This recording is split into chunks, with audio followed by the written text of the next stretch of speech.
नमस्कार दोस्तों, versus of wisdom में आपका स्वागत है। आज हम श्रीमद् भागवत पुराण के चतुर्थ स्कंद के 31वें अध्याय का अध्ययन करेंगे, जिसमें नारद मुनि द्वारा प्रचेताओं को दिए गए ज्ञान का वर्णन है।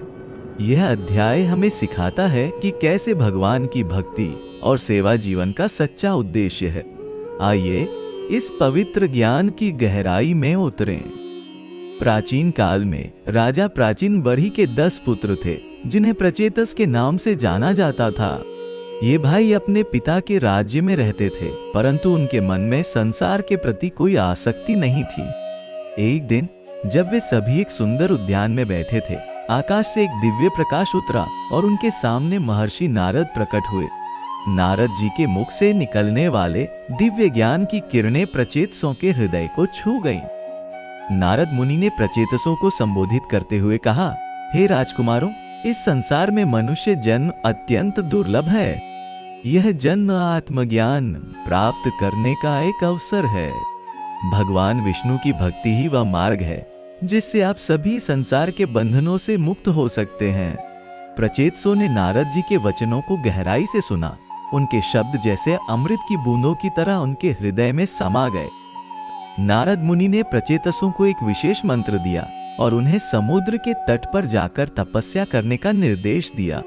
उन्होंने कहा, वहां भगवान शिव स्वयं आपको दर्शन देंगे और आगे का मार्ग दिखाएंगे। प्रचेतसों के मन में अब एक ही इच्छा थी, भगवान की प्राप्ति।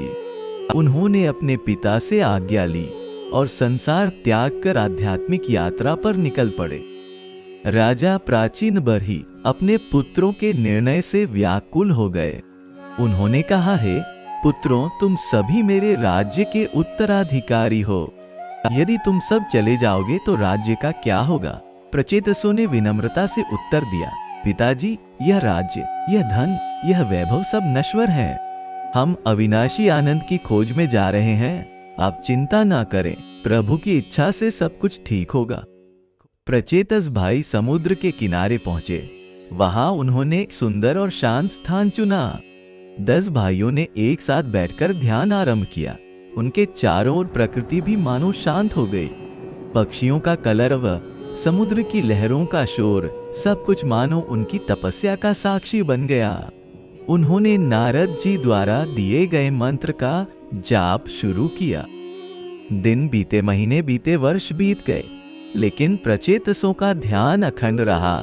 उनके शरीर पर जटाएं बढ़ गईं, वृक्षों की जड़ें उनके चारों ओर लिपट गईं, पर उनका ध्यान नहीं टूटा। प्रचेतसों के मुख से निकलने वाला मंत्रोच्चार समुद्र की गहराइयों तक पहुंचने लगा। एक दिन समुद्र के जल से एक अद्भुत प्रकाश उठा।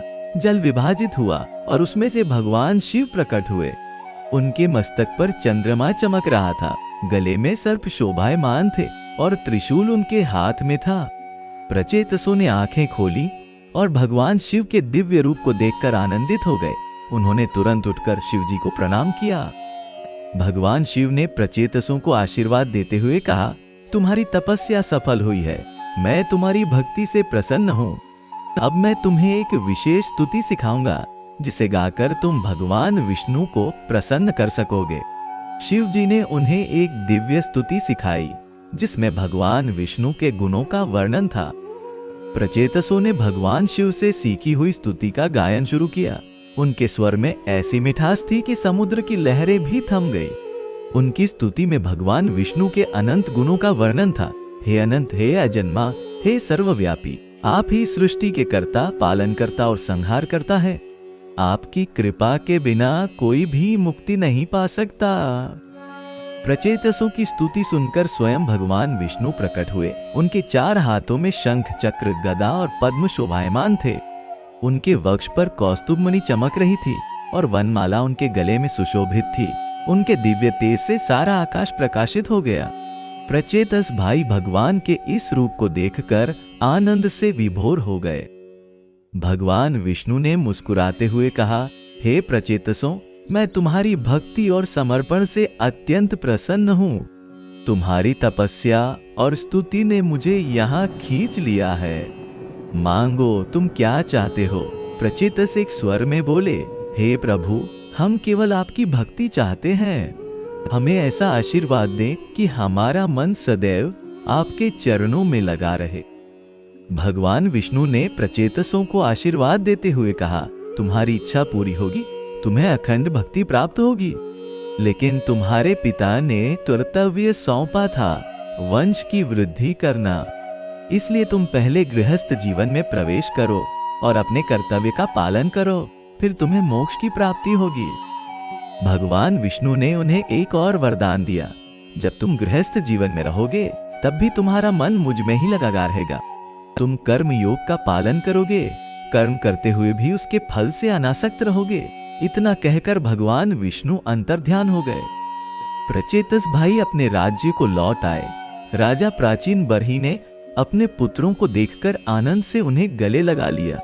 प्रचेतसों ने अपने पिता को अपने अनुभव सुनाए और भगवान के आदेश के अनुसार गृहस्थ जीवन में प्रवेश किया। उन्होंने मारीशा नामक कन्या से विवाह किया, जिससे दक्ष प्रजापति का जन्म हुआ, जो आगे चलकर महान प्रजापति बने। प्रचेतसों ने गृहस्थ जीवन में रहते हुए भी अपना ध्यान भगवान विष्णु में लगाए रखा। वे राज्य का कार्य करते, परंतु उनका मन सदैव प्रभु के चरणों में रहता। उन्होंने निष्काम कर्म का आदर्श प्रस्तुत किया, कर्तव्य का पालन करते हुए भी फल की इच्छा न रखना। उनका जीवन सभी के लिए एक प्रेरणा बन गया। समय बीतने पर जब प्रचेतसों ने अपने सभी कर्तव्यों का पालन कर लिया, तब उन्होंने पुनः वैराग्य धारण किया। उन्होंने अपने पुत्र दक्ष को राज्य सौंप दिया और स्वयं वानप्रस्थ आश्रम में प्रवेश किया। वे फिर से तपस्या में लीन हो गए। इस बार उनका ध्यान और भी गहरा था, क्योंकि उन्होंने गृहस्थ जीवन के सुख दुख को भी अनुभव कर लिया था। प्रचेतसों की अंतिम तपस्या अद्भुत थी। उनके शरीर से दिव्य प्रकाश निकलने लगा। उनके चारों ओर देवदूत मंडराने लगे। एक दिन जब उनकी तपस्या पूर्णता को पहुंची, आकाश से एक दिव्य विमान उतरा।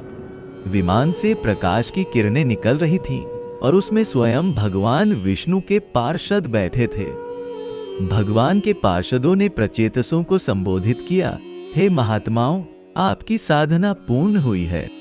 अब आप वैकुंठ लोक चलने के लिए तैयार हैं, जहां भगवान विष्णु का निवास है। वहां न जन्म है, न मृत्यु, केवल अनंत आनंद है। प्रचेतसों के मुख पर दिव्य मुस्कान छा गई। उन्होंने अपने भौतिक शरीर का त्याग किया और अपने दिव्य स्वरूप में प्रकट हुए। प्रचेतस भाई दिव्य विमान में बैठकर वैकुंठ लोक की ओर प्रस्थान कर गए। उन्होंने देखा कि यह संसार कितना छोटा है और उनके अंदर अब कोई मोह नहीं था। वहां का दृश्य अवर्णनीय था। स्वर्णिम महल, कल्प वृक्ष, चिंतामणि रत्नों से बने मार्ग और दिव्य संगीत हर ओर गूंज रहा था। प्रचेतस भाई विमान से उतरे और उन्होंने देखा कि स्वयं भगवान विष्णु और माता लक्ष्मी उनका स्वागत करने के लिए खड़े हैं। भगवान विष्णु ने प्रचेतसों का स्वागत करते हुए कहा, मेरे प्रिय भक्तों, तुम्हारी यात्रा पूर्ण हुई है। तुमने संसार चक्र से मुक्ति पाली है। अब तुम सदा के लिए मेरे साथ रहोगे। प्रचेतसों ने भगवान के चरणों में प्रणाम किया और उनके साथ वैकुंठ के अंदर प्रवेश किया, जहां अनंत आनंद और शाश्वत शांति का वास है। प्रचेतसों की यह कथा हमें सिखाती है कि भक्ति और कर्तव्य दोनों का संतुलन आवश्यक है। वे संसार में रहकर भी संसार से अलिप्त रहे।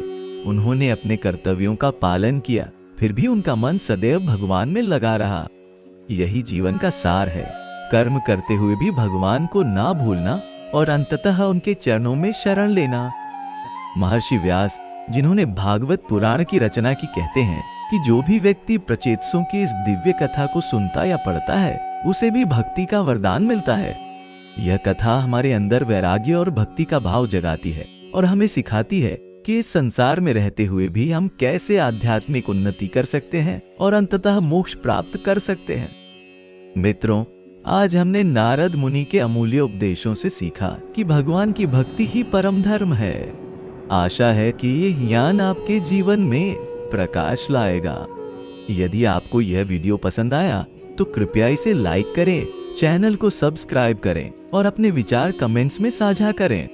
वर्सेस ऑफ विजडम के साथ और अधिक आध्यात्मिक ज्ञान के लिए हमारे साथ बने रहें। धन्यवाद और शुभकामनाएं।